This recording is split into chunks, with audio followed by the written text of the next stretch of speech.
Bismillahirrahmanirrahim. Assalamualaikum warahmatullahi wabarakatuh.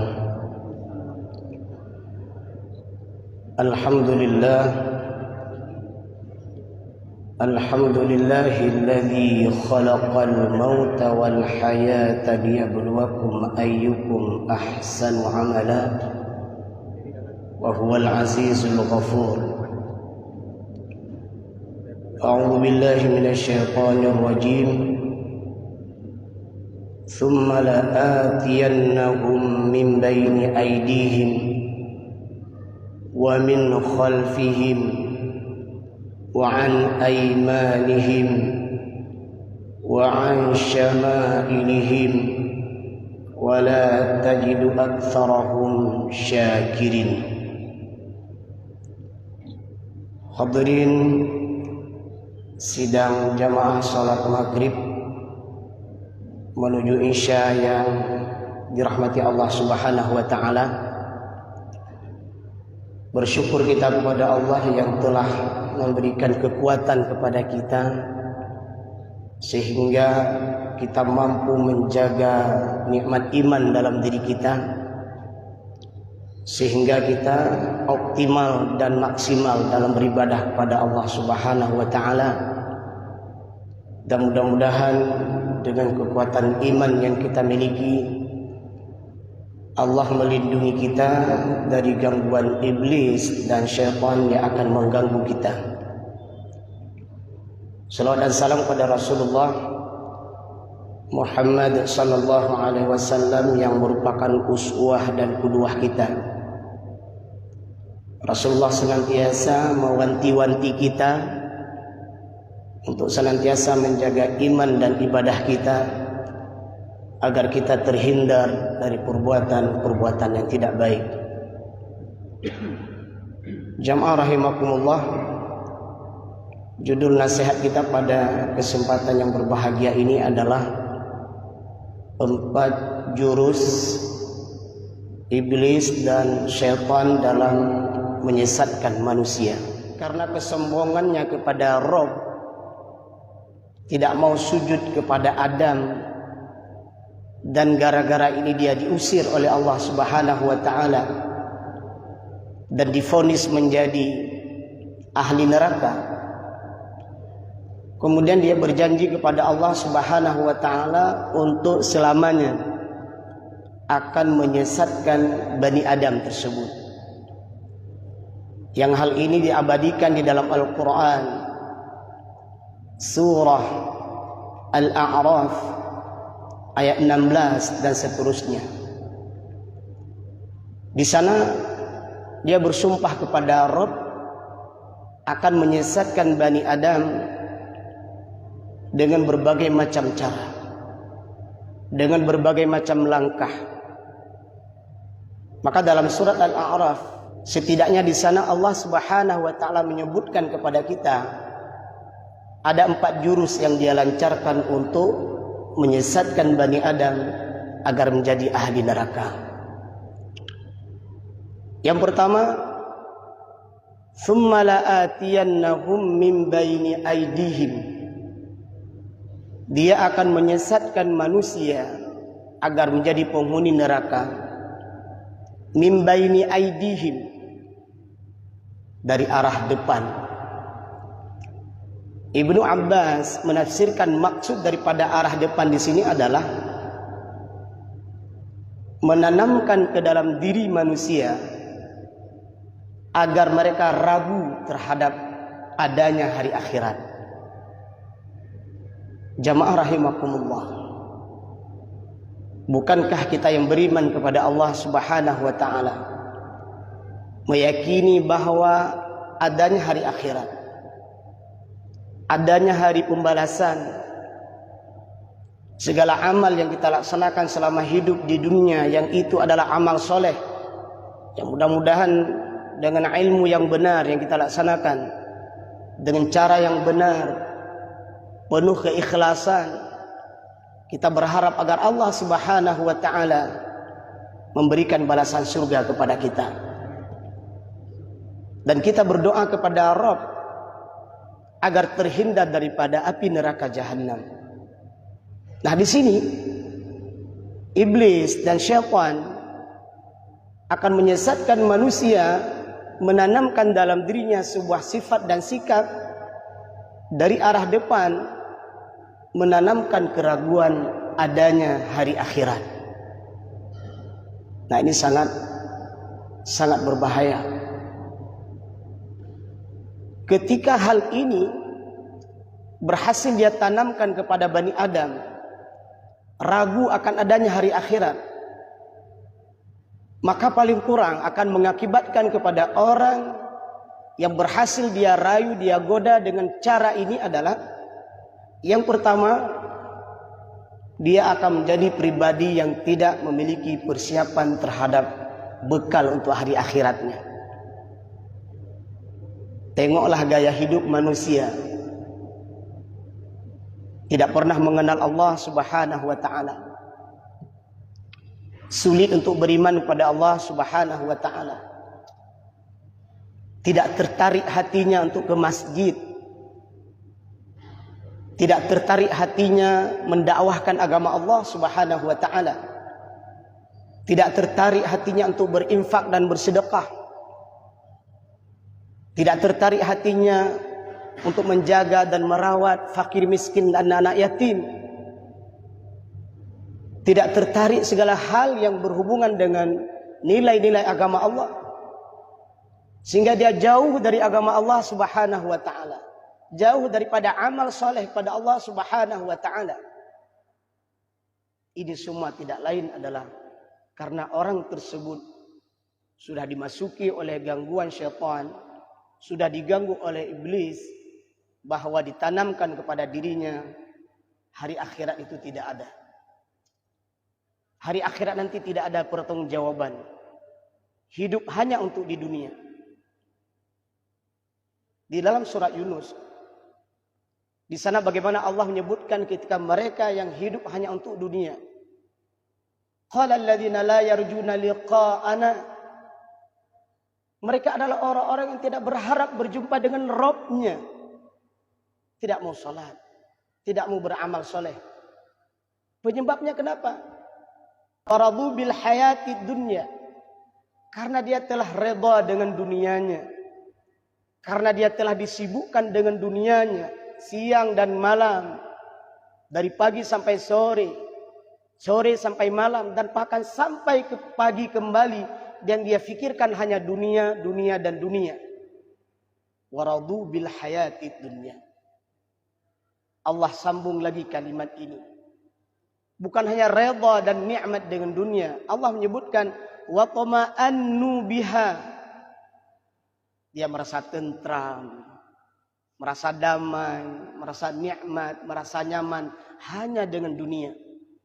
Allah sambung lagi kalimat ini, walladzina hum an ayatina ghafilun, dan mereka melalaikan ayat-ayat Allah Subhanahu wa ta'ala. Tidak ada waktu sedikit pun untuk merenungkan walau satu ayat Allah. Tidak ada waktu sedikit pun untuk merenung walau satu hadis Rasulullah sallallahu alaihi wasallam. Tidak ada waktu sedikit pun untuk mendengar nilai-nilai keimanan dan keislaman. Tidak ada waktu. Dia lalai terhadap perintah Allah Subhanahu wa ta'ala. Allah menyebutkan kemudian, ulaika ma'wahumun nar. Mereka itulah ahli neraka. Kenapa? Bima kanu yaksibun. Karena dari apa yang mereka kerjakan tersebut. Inilah akibat pertama bagi mereka yang digoda, dibujuk oleh iblis dan syaitan dari arah depan. Diragukan dalam hatinya. Dimasukkan keraguan dalam dirinya bahwa hari akhirat tidak ada. Sehingga membuat orang tersebut lalai untuk beramal soleh. Itu yang pertama. Yang kedua,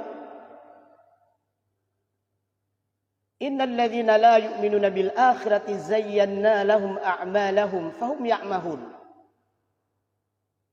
Maka syaitan ketika telah memasukkan ke dalam dirinya ragu akan adanya hari akhirat, maka efek yang kedua yang dirasakan oleh hamba tersebut adalah memandang baik perbuatan buruk. Na'udzubillah, summa na'udzubillah. Perbuatan buruk yang seharusnya kita jauhi. Perbuatan buruk yang seharusnya kita hindari. Tapi mereka yang telah dimasukkan keraguan terhadap adanya hari akhirat, maka orang tersebut akan memandang sesuatu yang buruk itu menjadi baik. Na'udzubillah. Sesuatu yang bernilai kebaikan di dalam pandangan matanya itu adalah kejahatan. Sesuatu yang mengandung kemudaratan, keburukan, dia melihat itu seolah-olah baik. Dan sebaliknya, sesuatu yang sebenarnya memang baik, maka dalam pandangannya itu adalah tidak baik. Jamaah rahimakumullah. Seandainya sifat dan sikap ini, perasaan ini, kondisi seperti ini kita rasakan, cepatlah kita bertobat kepada Rabb kita. Cepatlah kita memperbaiki kondisi hati kita. Cepatlah kita beristighfar. Cepatlah kita mengucapkan isti'adzah. A'udzubillahi minasyaitonirrajim. Tidak sedikit kita melihat dalam perjalanan kehidupan sebagian manusia terhinggap penyakit ini. Susah untuk melihat, susah untuk membedakan mana yang benar dan mana yang salah. Yang terjadi justru sesuatu yang jahat menjadi indah, seolah-olah baik, dan sesuatu yang baik justru sebaliknya menjadi sesuatu yang jahat dan tidak indah. Dan ini terlihat dan terpengaruh di dalam dirinya, tidak bersemangat terhadap kebaikan, tidak menjadi orang yang melakukan kebaikan. Tapi justru sebaliknya, ketika ada panggilan-panggilan kejahatan, ternyata dia adalah merupakan orang yang pertama datang melakukan kejahatan tersebut. Na'udzubillah. Bahwa iblis dan syaitan ketika menggoda Bani Adam, selesai dari arah depan, maka selanjutnya adalah wa min khalfihim. Dia akan menggoda Bani Adam dari arah belakang. Apa maksudnya? Maksudnya adalah menumbuhkan rasa terlalu cinta dengan dunia. Inilah seperti yang kita sampaikan tadi. Kalau dari arah depan diragukan adanya hari akhirat, dia datang dari arah belakang, dimasukkan kecintaan yang berlebihan pada kehidupan dunia. Maka apa yang terjadi? Akibatnya adalah menghilangkan kekuatan umat atau membuat umat jauh dari agama.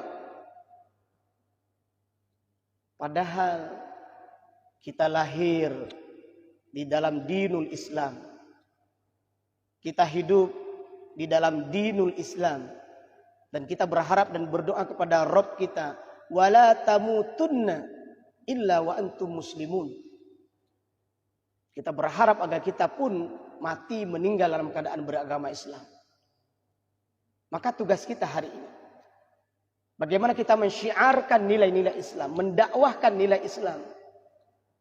Banyak cara yang bisa kita lakukan, apalagi dengan kemajuan informasi dan teknologi hari ini.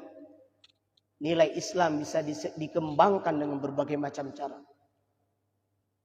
Bukan hanya di majelis ta'lim seperti ini, lewat medsos, dan bahkan sebenarnya kalau kita mau dan mampu menyampaikan nilai-nilai agama ini, kalau perlu kita masuk setiap lorong-lorong yang ada di dalam kampung kita. Kita masuk ke tengah-tengah pasar, kita dakwahkan nilai Islam. Kita masuk ke perkantoran-perkantoran. Maka Masya Allah hari ini kita melihat pengajian majelis ta'lim seperti ini bukan hanya di masjid, bukan hanya di musalla, tapi di pasar. Kenapa tidak Anda seorang pengusaha, sebulan sekali, sebulan 2 kali, atau setiap Ahad sekali kita buat pengajian untuk karyawan kita. Sebelum mereka bekerja, kita sampaikan tausiah nilai-nilai agama kepada mereka agar mereka memahami bahwa bekerja itu adalah untuk ibadah kepada Allah Subhanahu wa taala. Jamaah rahimakumullah. Efek yang kedua dari mereka yang digoda, dibujuk oleh syaitan dan iblis dari arah belakang adalah ditumbuhkan rasa cinta kepada dunia. Mereka menjadi pribadi-pribadi yang senantiasa menjadikan dunia sebagai orientasi hidupnya. Jamaah rahimakumullah. Apakah selesai di situ syaitan dan iblis menggoda manusia? Tidak. Kalimat selanjutnya dari ayat yang kita bacakan ini adalah wa an aymanihim, dari arah kanan. Ibnu Abbas menafsirkan maksud daripada wa an aymanihim di sini adalah ditanamkan ke dalam hati manusia ragu terhadap syariat. Kita tahu bahwa salah satu nikmat terbesar untuk Aceh hari ini adalah kita diberikan sebuah kenikmatan untuk menegakkan syariat Islam. Pertanyaan sederhana adalah berapa persen syariat Islam sudah ditegakkan di Aceh? Silakan mungkin kalau ada pakar yang mampu menjawab, aparatur pemerintahan dan mereka-mereka yang diberikan wewenang untuk mensyiarkan agama Allah, menerapkan syariat Allah, silakan mereka menjawab. Kalaupun mereka tidak menjawab, kita sebagai masyarakat biasa, kita sebagai masyarakat bisa melihat berapa qanun syariat yang sudah diterapkan, yang sudah disahkan. 50% kah? 60% kah? 70% kah? 80% kah? Silakan kita lihat. Dan kita berharap dan berdoa pada aparatur pemerintahan kita dan semua mereka yang diberikan amanah untuk menegakkan syariat di bumi Allah. Dan khususnya di Aceh tentunya sudah diberikan sebuah nikmat ini. Semoga mereka bisa menerapkan syariat ini. Tapi dalam kondisi kita mendapatkan predikat sebagai daerah yang bersyariat. Tetapi ketika kita baca, kita lihat kondisi sehari-hari, begitu banyak masih ada masyarakat Aceh yang melanggar syariat. Kumpul kebo, hal terbiasa terjadi dalam masyarakat Aceh. Menegak minuman keras, IS menenten dan sejenisnya. Bos-bos narkoba, bos-bos narkotika itu hidup subur di Aceh ini. Dan persoalan-persoalan pelanggaran syariat lainnya. Pertanyaannya, apa persoalannya? Di mana kendalanya? Nah inilah kita berharap dan berdoa semoga integral, syamil dan mutakamil.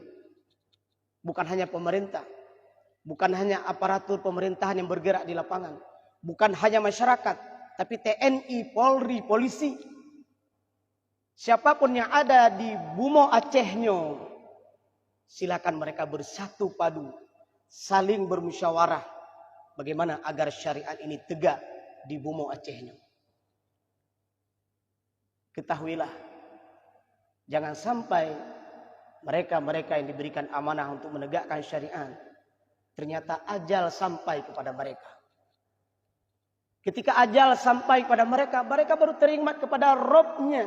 Ya Rabb, ya Allah, kami telah diberikan amanah untuk menegakkan syariat-Mu, tapi ternyata hari ini adalah hari di mana Engkau mencabut nyawaku.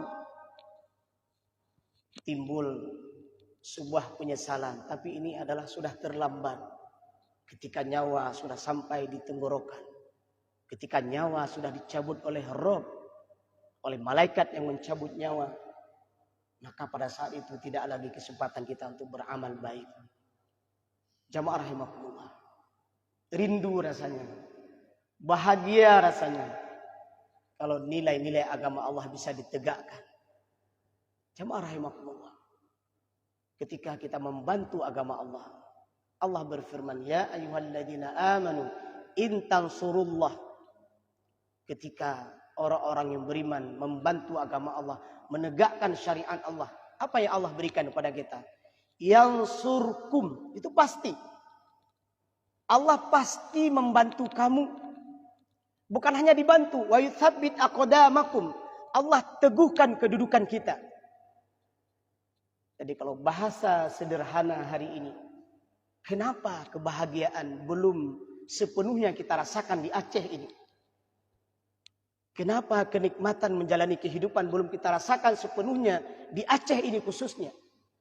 Salah satu jawabannya adalah syariat Allah belum ditegakkan sepenuhnya. Nah ini, setan masuk. Setan masuk, iblis masuk, menggoda manusia dari arah kanan agar mereka ragu terhadap syariat. Apa yang dibisikkan? Nanti kalau syariat maju, nanti daerahnya bangkrut. Nah ini bisikan iblis. Kira-kira begitu. Nanti kalau syariat kamu tegakkan, kamu nanti akan menjadi terbelakang, mundur. Nah ini setan masuk, iblis masuk. Nah karena godaan setan dan iblis inilah yang membuat mereka penegak-penegak syariat yang akan menegakkan syariat di bumi Acehnya. Itu menjadi ragu, berat. Atau na'udzubillah min dzalik. Jangan-jangan ada tantangan yang lebih besar. Ada godaan yang lebih besar lagi. Yang itu datang dari dirinya. Atau orang-orang yang ada di sekitarnya. Karena kepentingan-kepentingan tertentu. Sehingga sulit untuk menegakkan syariat Allah subhanahu wa ta'ala. Jamaah rahimakumullah. Apa selesai di situ syaitan dan iblis menggoda? Dari arah kanan menanamkan keraguan terhadap syariat. Belum. Dia menggoda lagi wa'an syama'ilihim. Dia datang dari arah kiri. Ibnu Abbas menafsirkan maksud daripada arah kiri di sini adalah menanamkan kecintaan kepada maksiat. Akibatnya apa? Ketika mereka digoda, dibujuk dengan cinta kepada maksiat ini, maka mereka hidup dalam kesesatan. Mereka tidak dibimbing oleh Allah. Justru mereka dibimbing oleh syaitan. Kawan-kawannya, konco-konconya, teman-temannya itu senantiasa membimbingnya. Kemudian apalagi yang kita takutkan adalah hilangnya cahaya keimanan di dalam diri mereka. Sulit dan berat untuk melakukan perbuatan-perbuatan yang baik. Jamaah rahimakumullah. Kalau empat arah syaitan datang menggoda kita, iblis datang membujuk kita. Dari arah depan ditanamkan keraguan terhadap hari akhirat. Dari arah belakang ditanamkan kecintaan terhadap dunia. Dari arah kanan ditanamkan keraguan terhadap syariat. Dan dari arah kiri ditanamkan kecintaan kepada maksiat. Allah subhanahu wa ta'ala memberikan 4 solusi kepada kita. Yang mudah-mudahan 4 solusi itu bisa kita lakukan, bisa kita amalkan. Sehingga kita dijauhi, terjauh daripada gangguan syaitan dan iblis ini. Dan 4 kondisi inilah yang akan menyelamatkan mereka. Dan iblis sendiri tidak akan bisa menggoda, membujuk dengan orang yang memiliki 4 sifat ini.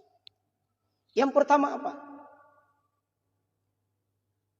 Allah menyebutkan di dalam Al-Quran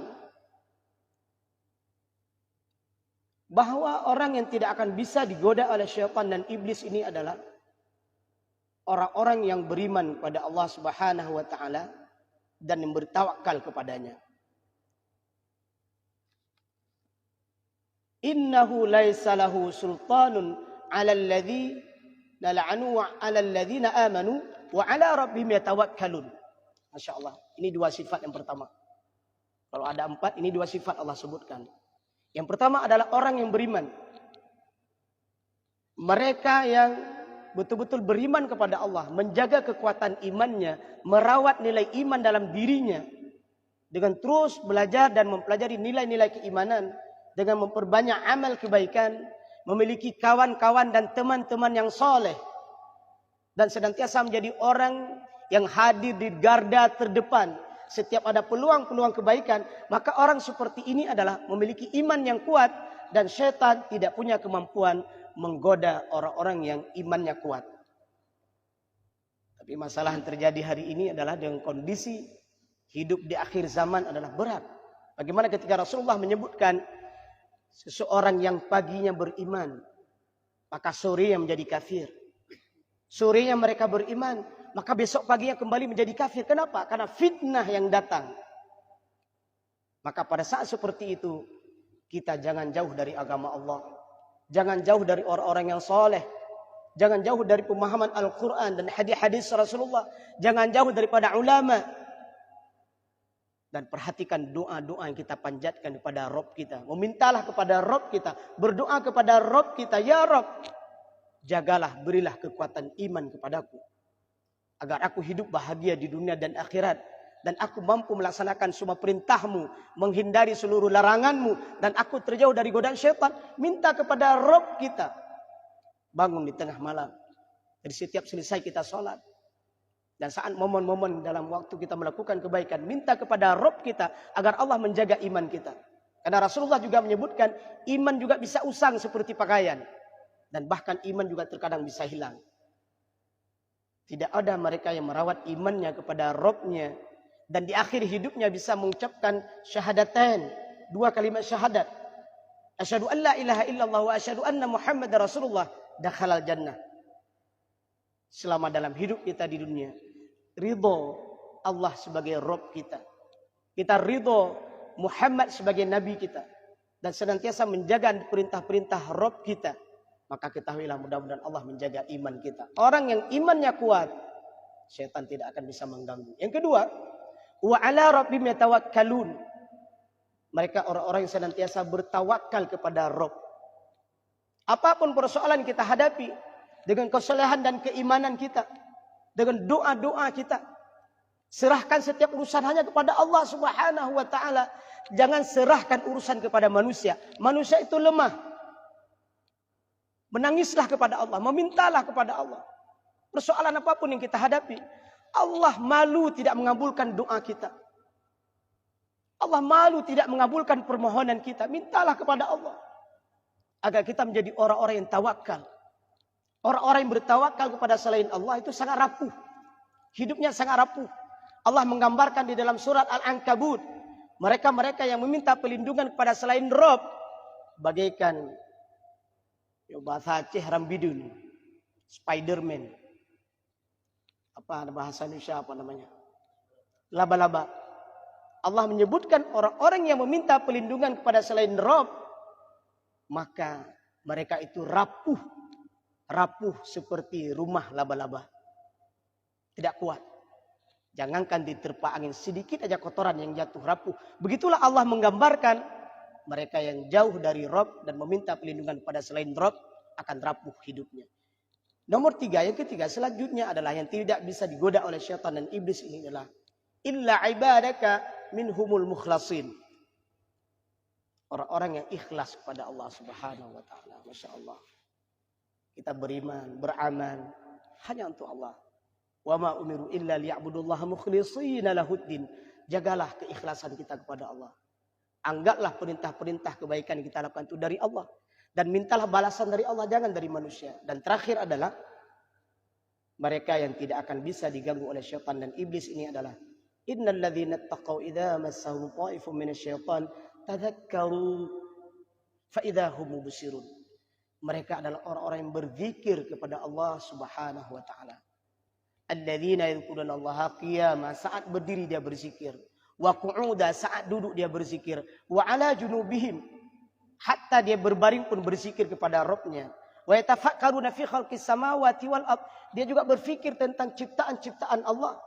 Orang yang berzikir mengingat Allah, orang yang berfikir tentang ciptaan Allah, orang seperti ini Allah sebutkan di dalam Al-Qur'an.